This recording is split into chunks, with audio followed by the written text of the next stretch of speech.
ছি ছি ছি, তোমাদের লজ্জা লাগে না? এই খাম্বা তারেক হাতে তোমরা দেশ তুলে দিতে চাচ্ছ, যে তার মরা দেহ নিয়ে ব্যবসা শুরু করে দিয়েছে।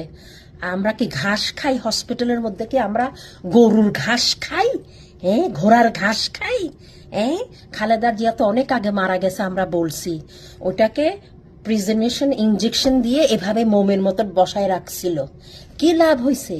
হ্যাঁ, কখন যে মারা গেছে, এই মরা দেহ নিয়ে তোমরা ব্যবসা শুরু করে দিছো। হ্যাঁ, এটা গুনাহ হবে না? এটা গুনাহ হবে না? তোমরা গুনার কাজ করো নাই? একটা মরা দেহকে ইঞ্জেকশন দিয়ে টাটকা রাখার জন্য মোমের মতন করে রাখছো, মানুষকে ধোকা দিতেছিলা। এটা তো অনেক আগে সে মারা গেছে।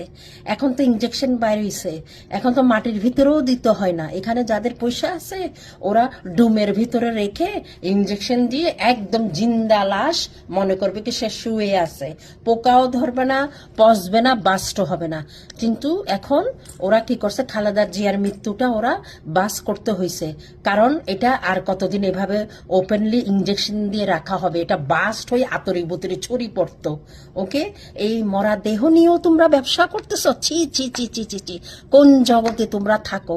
এই খাম্বাকে আনছে কি বাংলাদেশে? এই খাম্বা কি দেশ চালাইতে পারবে?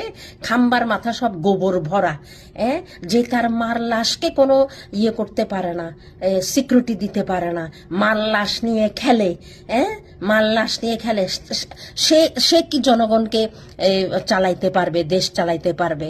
সে তো গরু, সে তো হাম্বা হাম্বা খাম্বা খাম্বা। দূর দূর দূর, লন্ডনে যা, তোর হাতে লন্ডন ঝাড়ু দেওয়াবার সময় আসছে। তুই কি বাংলাদেশে এখানে করিস? তোর বুকন ডাক্তার যে কোথার থেকে পাশ করছে? লন্ডনের ডাক্তার। খাম্বা তারেক, এই খাম্বা তারেক, তোর মাকে নিয়েও শেষ পর্যন্ত তুই ব্যবসা করছিস। এটা তো আমরা অনেক আগে বলে দিছি, তোর মা মারা গেছে, তোর মা মারা গেছে, তোর মাকে ইঞ্জেকশন দিয়ে তোরা মোম বানায় রাখছিস, এভাবে স্ট্যাচু বানায় রাখছিস। আমরা কি হসপিটালে ঘাস খাই? আমরা কি ঘোড়ার নুনটু চুষি? খাম্বা কারেক, ওই খাম্বা তারেক তোর মতন মূর্খ নাকি আমরা? সুদের ফুত, দূর দূর দূর, তোর মার লাশ নিয়েও তুই খেলিস। দূর দূর দূর দূর দূর, তোরেও মোম বানায় রাখি দিব আমরা।